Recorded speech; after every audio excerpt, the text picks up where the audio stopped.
Hello, my friends. John LaRuffa here with another Straight Up Solo. And in this episode, we're going to look at my top 10 most thematic solo games that I own. These are games, unlike the Eurolist I did, which they're fantastic board games. Really, they are. Those games, you could have put any theme in there, and it didn't really matter. These games, the way I look at it, how they make this list is I actually had to feel like I was doing what the theme offered. I had to be immersed in it. It's not something you can just ignore. You don't play the game just for the game play. You do it because it wraps in all the theme at once and the gameplay enhances that. But you can't look past the theme.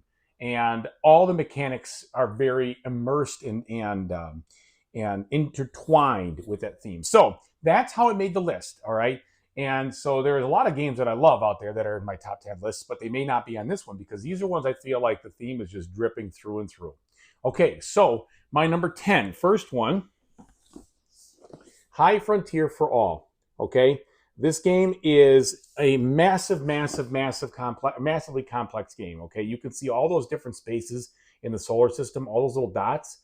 Those are all places that you can try to fly your rocket to. And guess what? It's really, really difficult to do that because you have to build a rocket that's capable of doing such a thing, put together all the kinds of cards and components and things that you need to actually get to where you're going and to safely land, etc. This one, you literally have, I mean, it was written by or developed by a rocket scientist, and it shows, it feels like it. It is not a game where you're just kind of bouncing around. You have to take into account so many things that it is truly just a very, very amazing effort in solar system exploration. So I feel like you can't play this game without being deep into that theme. And it is a really interesting and really fun game, but very, very, very difficult to play. Just want to be clear on that. If you haven't played it, you have to do your research because it is not an easy game. And they continue to update the rules and do other things from a solo standpoint, which just goes to show you that, you know, there's just a lot to consider there. Even the designer kept adding to it as you know, time went by and they released it. And they've had 4 editions. So that also tells you. Anyway, so that one is really cool, really good if you're into very, very complex and specifically technically detailed strategy for space exploration. All right, number 9, this one is a great thematic game which has awesome storytelling and really good play, really good gameplay, but you have to use an app to be able to play it. And that's because the theme and everything is so intertwined in there. It is an app-driven game, and that is the Lord of the Rings Journeys in Middle Earth. Now, this one, like I said, it's a fantasy flight masterpiece. Okay, you are basically going on long campaign-like quests that have a very large story in them. You're moving around the board. You're doing the usual things you'd expect to do. You're trying to accomplish feats. You're trying to defeat monsters that you see that are coming. You're unlocking sort of a mystery of, you know, how the scenarios are going to intertwine into the main story. And the storytelling is very well done. The details are there. The music is there. Everything is really well done. And the gameplay is a lot of fun. So you're using your own deck that you're customizing and improving along the way with your experience. And it's really cool.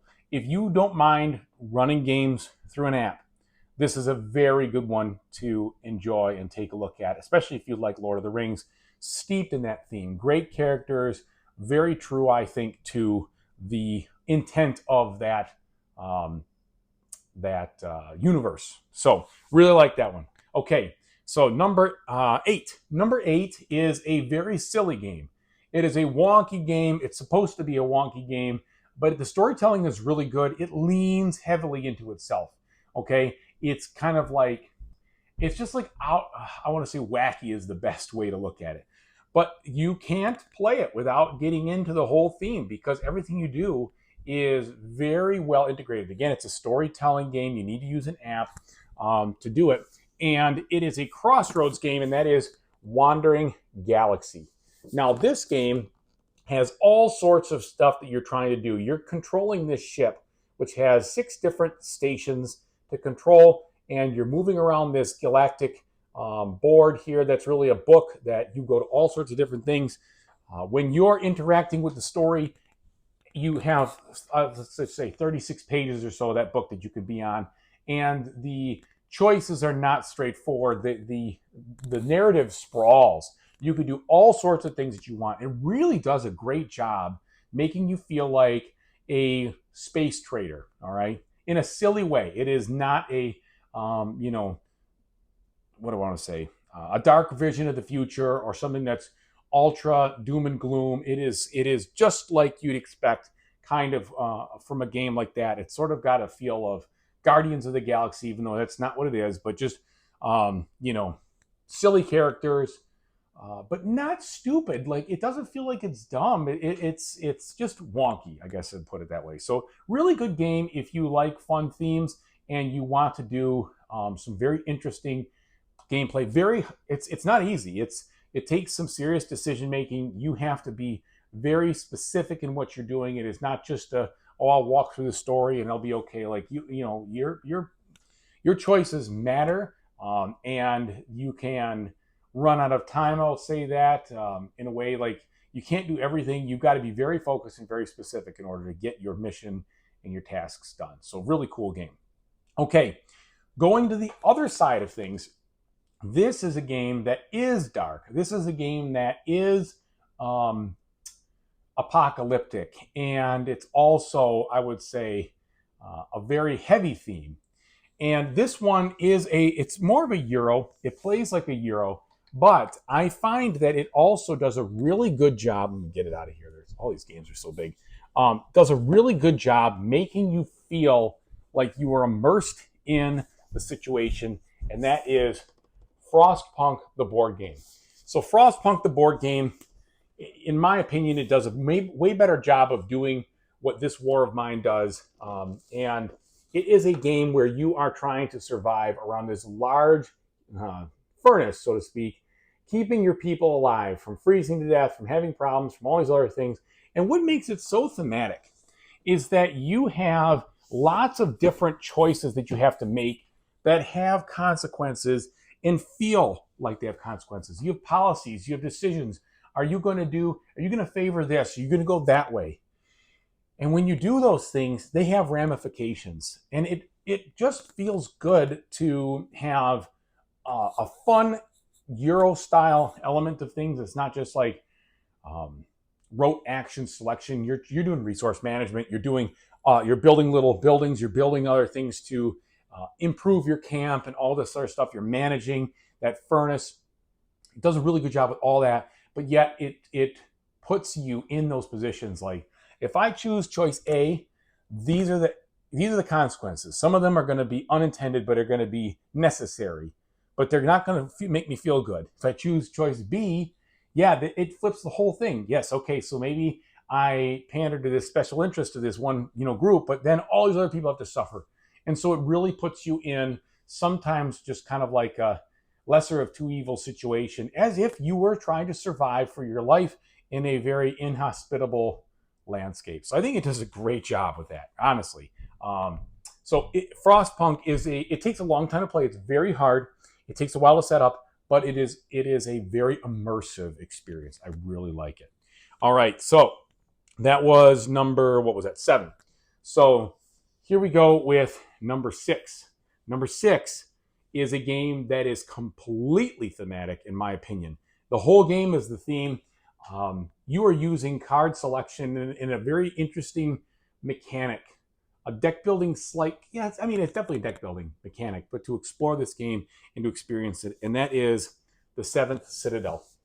Now, the Seventh Citadel is a game where you have to really be bought into this thing to play it. Each of the scenarios has, I don't remember how many, but it feels like it's like a dozen or so, maybe less than that, missions that intertwine, that go together, that all fit a very strong storytelling theme. And you go out and you try to accomplish what you're trying to do. And the way you do it and the way you explore and what you uncover and discover in the game is really a work of art. It is not a game for everybody, but I think it really succeeded in improving on the Seventh Continent, which came before it. Even though I still have that game, still like that game, it told a much more clever and cohesive story, better narrative. And since you had game after game that kind of led into one another, you were playing for keeps. Every mission you were playing for keeps, and it felt like it. The story was good. It was interesting. There's many different stories in there. They all are very intriguing. And it is not a straightforward game whatsoever. You've got to think, you've got to plan, you've got to do a little experiment. You've got to really understand the risk and reward of that system. But it's so worth it. It is one of those games that only come around every several years, and it just blew me away. And how much the designers put into that world and put into making it so full, so rich. You could say the end goal might be, I got to get from here to here with things indifferent, then I got to get back. Okay, well, you don't know where the heck this really is. You've got some idea. And you don't exactly know what you're going to find when you get there. You don't know what you're going to need when you get there. You've got an idea of what you're looking for, but you could go anywhere you want. You could even ignore what this is in some ways and take a lot of time to do other things if you have the flexibility of that particular scenario. Just really cool. Really, really, really cool. So the Seventh Citadel, I highly recommend if you like very thematic games that are pretty difficult. It's not punishingly difficult, but you definitely feel like you're playing for keeps. Okay, number 5 is one of those games you have to be in for the long haul. All right, number 5 tells a great story. It does use an app, but it requires an awful lot of subsequent plays, and I have not even gotten probably a third through it. I need to get back into it because it's such a great game. But it does a fantastic job doing what it's trying to do. And that is the science fiction tale or game, this is heavy, of ISS Vanguard. ISS Vanguard, look at this thing, it's just huge. Oh my goodness. ISS Vanguard has you doing 2 main things: building up your ship, your capabilities, your away team, etc., and landing them on planets to try to accomplish the entire effort of survival, of trying to figure out what you're doing in this galaxy. And it's been a while. I'm actually a little fuzzy on the details of the story. It's been a while since I played it, but it is so good and so rewarding. Now, there's a lot of dice rolling, and there's a lot of things you have to do to kind of. It's a lot of checks. Like, for instance, all right, am I going to succeed at this? Well, I've got to do some kind of check to figure out if it's going to work or not. So there's a lot of there. There are gamey elements in that game that can be a detractor for some people, for sure.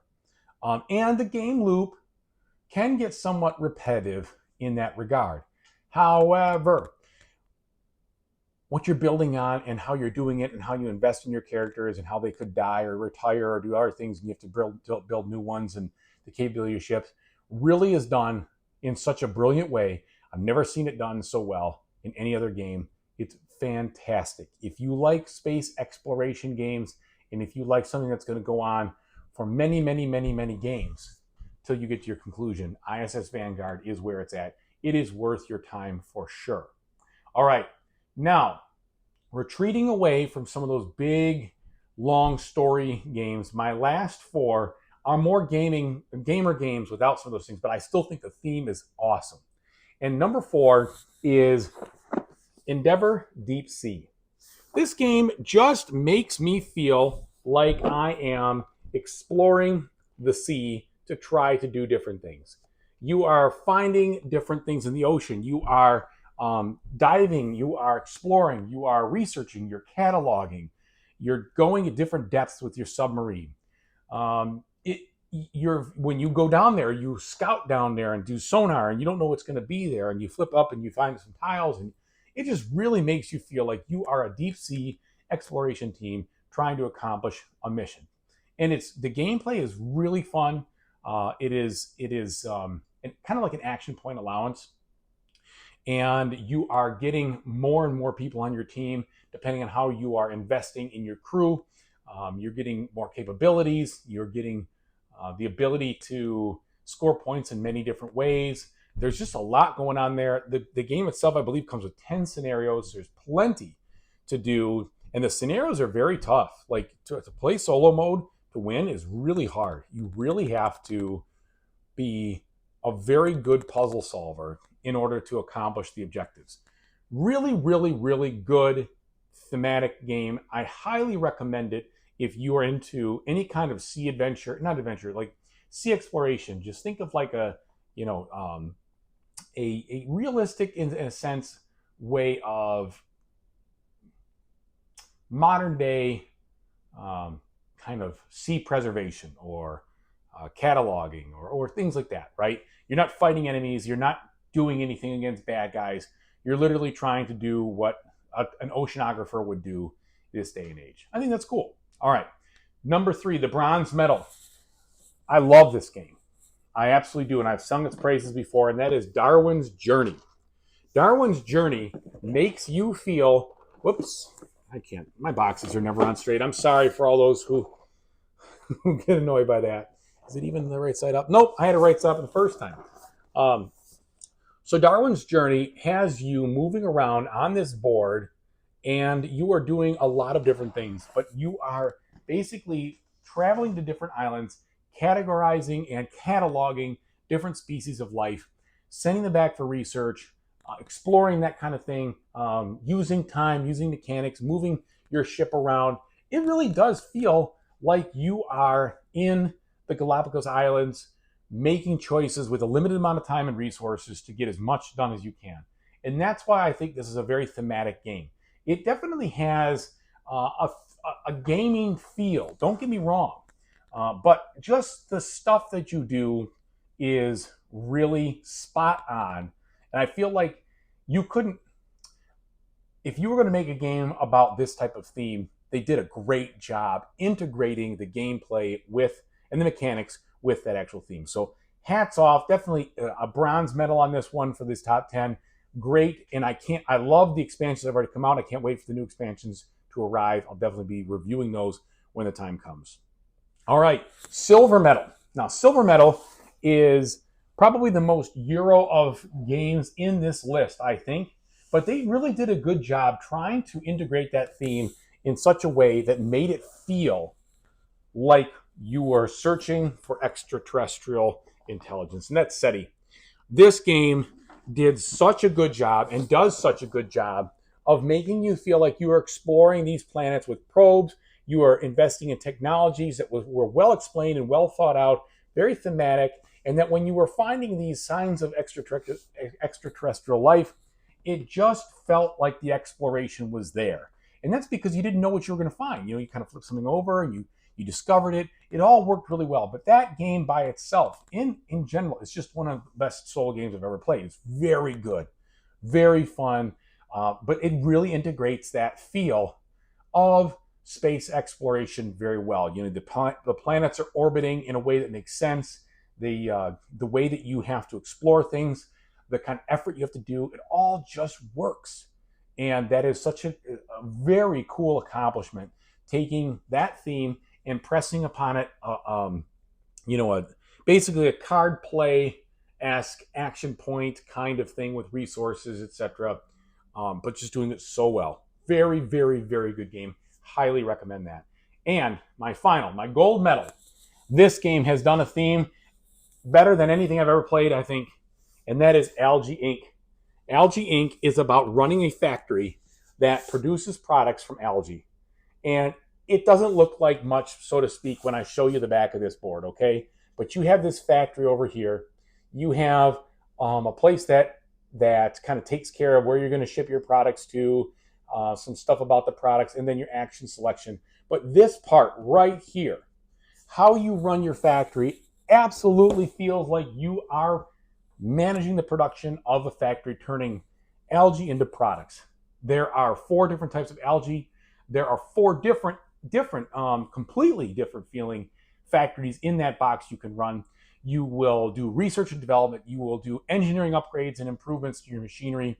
You'll make them better for the markets. You have to penetrate the market to be able to get it to a point of market value um, that is necessary to get to that to sell to the city.